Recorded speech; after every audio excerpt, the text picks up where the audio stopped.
G'day YouTube, this is the maddest man, Matty speaking here. Now, here we got my GQ Patrol. I have been up and down with madness with this car with steering boxes. Anyway, as you can see, this is what the steering is currently like when the engine's off. Now, as you can see, that's the play in the steering box. That is tightened to the tightest that I can get it before it actually starts to bind. And once you start the motor,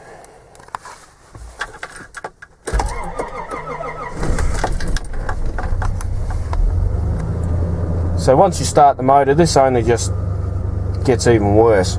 Now, this is actually a second-hand power steering box. I recommend nobody buy a second-hand power steering box unless you felt what it drives like, because that one doesn't feel too bad until the pump runs, and then the play becomes that before the wheels actually start turning.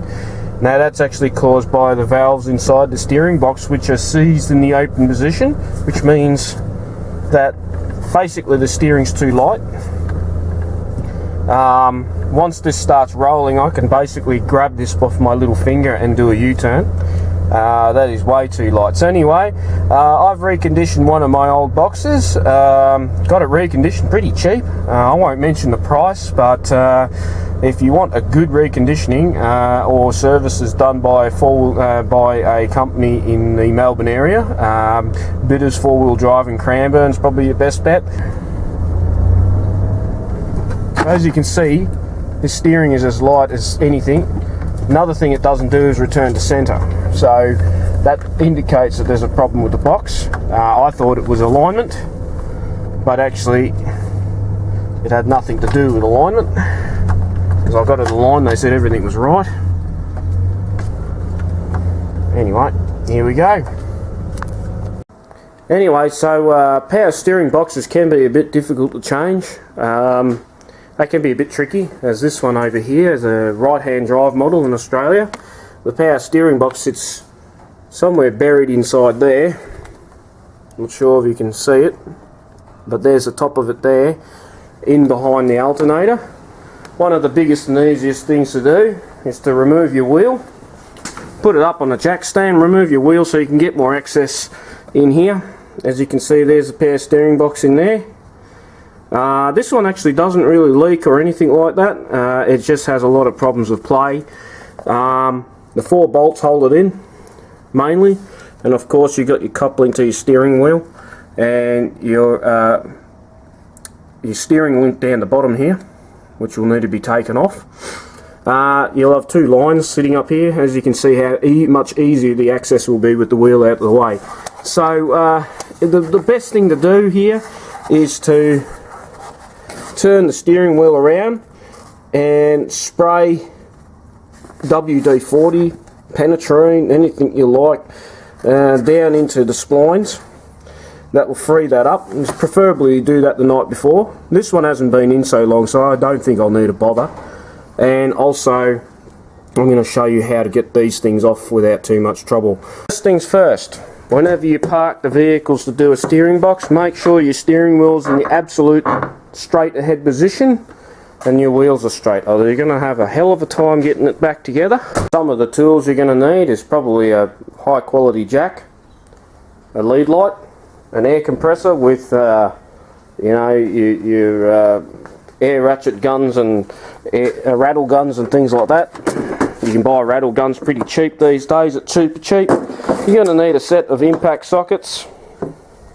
As you can see, I have some, and I have some in another box. You're going to need your normal 1/2-inch drive socket set and a fairly decent breaker bar, some spanners to fit your steering box.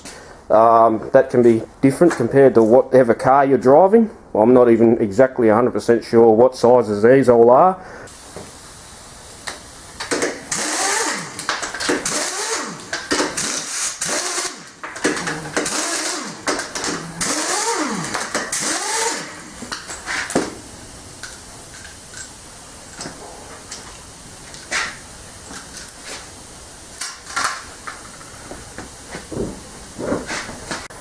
Right, as you can see, I've got a lot more space now to work in here. the first thing we're going to do is take that off, so that means the wheels will stay straight. Now you might find these things an absolute rat ass to get off. Undo the bolt and you just can't get it off. Well, I've been taught a little trick. Hammer. Usually this will work.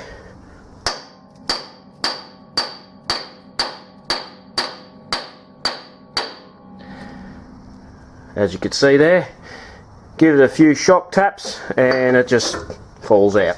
So easy as that. Right, the next thing we got a problem is just with all the oil.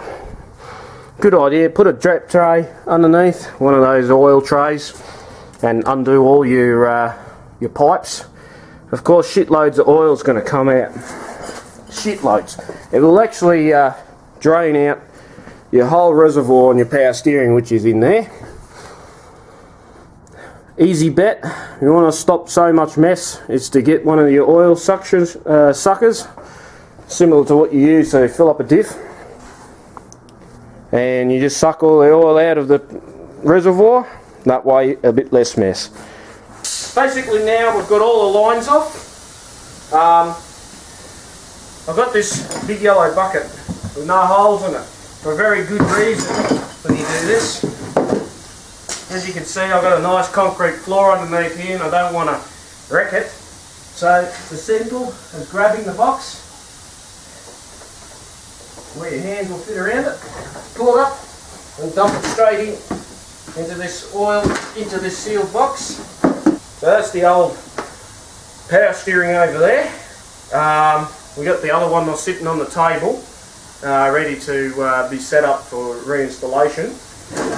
Before you put them in, as you can see here, I don't know if you can see it through the video, but this is dripping. This is dripping like crazy, so we're going to give this a good clean up.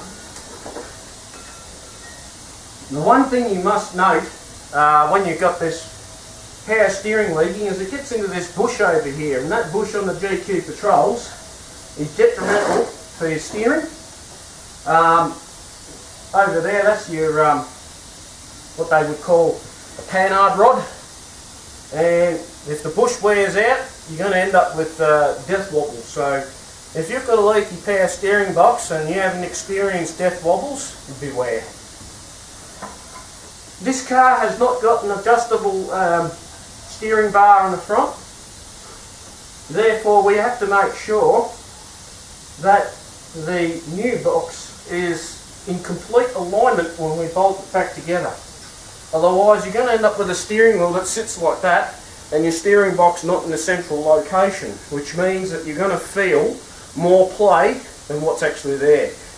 They are set up for the best amount of travel, or should I say the best amount of tightness in the centre of the box, or in the centre of the cogs.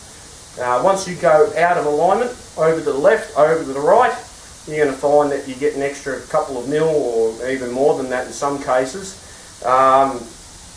You'll also find that you can potentially lose your turning circle if you set it up wrong. So let's go through how to get the box aligned, and we'll start putting it back in. Okay, so here's the new box. Well, not new, but reconditioned. You're going to need some whiteout, or a whiteout pen, or liquid paper, or white texture, something you can easily see where you're marking the shafts. We're not really worried about this end for now because we want to get this end aligned. Basically, steering wheel, make sure that the centre is the centre from lock to lock. Now the easiest thing to do is to turn it all the way to one end, like I just did then, and you grab your white texture and mark the centre.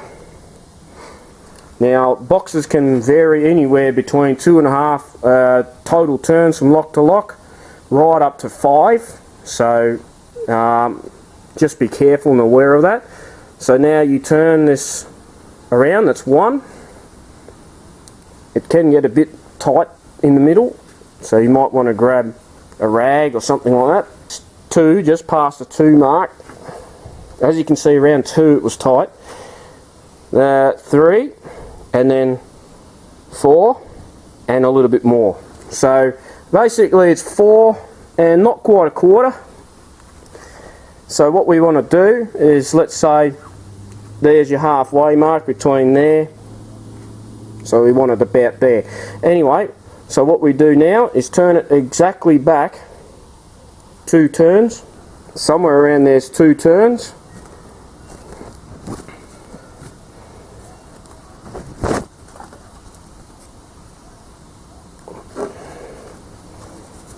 But anyway, we'll go work from the other end because it's a lot easier. We know it's a bit over 2. So basically there's your end stop. That's 1. Sorry, I dropped it.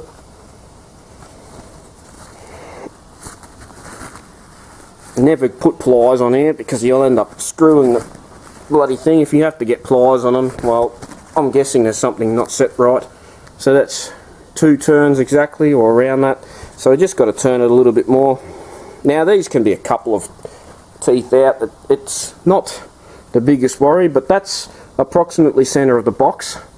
So we want to keep that mark there. So basically we white, because this is white out, that's a fantastic thing. We can grab something sharp and just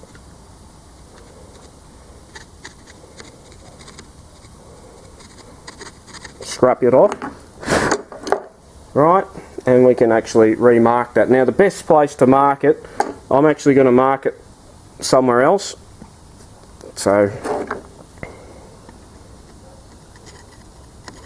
now don't dig into it because there is a seal in there.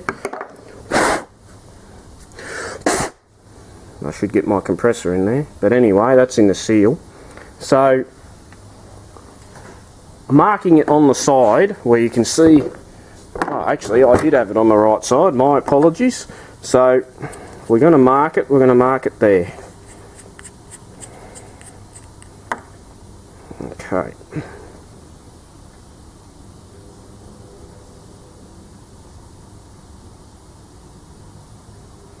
So, anywhere around that region, we know the centre of the steering, or the centre of the steering box is about there.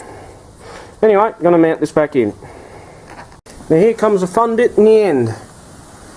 Down on the steering box, in fact right there, you see a bleed nipple. That has to be undone whilst you're filling it up, and you'll see fluid coming out of there, and wait till the bubbles disappear, just like a what can I call it now, just like a brake system. You've got to bleed these patrols out, otherwise you're going to have very, very odd feeling steering.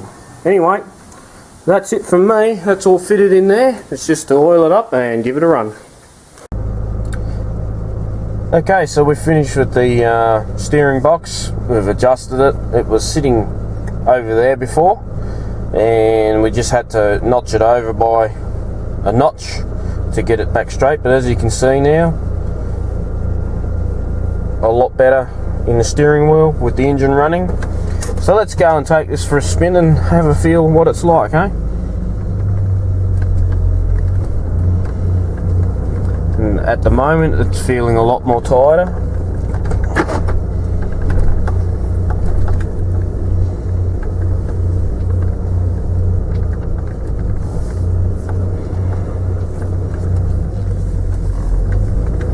I've got to grab the steering wheel pretty tight, and as you can see it's returning to centre without too much effort at all.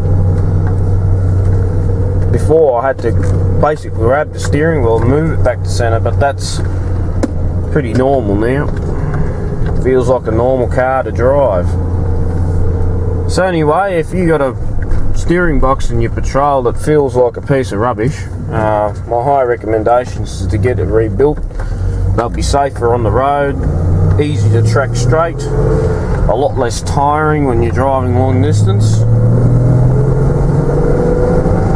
and just a great investment for one of these old trucks that are basically indestructible.